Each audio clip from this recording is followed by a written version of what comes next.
युद्ध कर भयंकर।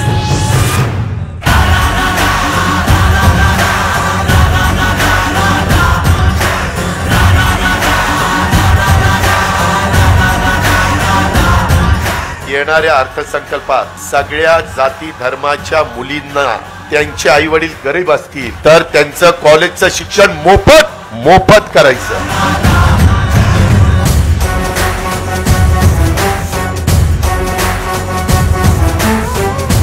चंद्र आणि सूर्य जोपर्यंत आहे तोपर्यंत संविधानाला कुणी धक्का लावू शकत नाही।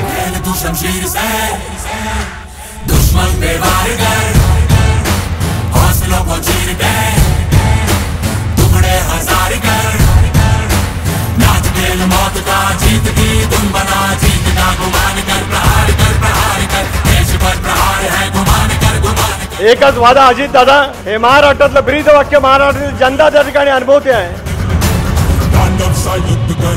पण जे आम्हाला अस्थिर म्हणण्याचा प्रयत्न करतायत तेच राजकीय दृष्ट्या पूर्णपणे अस्थिर झालेले आहेत। छत्रपती शिवाजी महाराज फुले शाहू आंबेडकरांच्या मार्गाने आम्ही जाणार आहोत।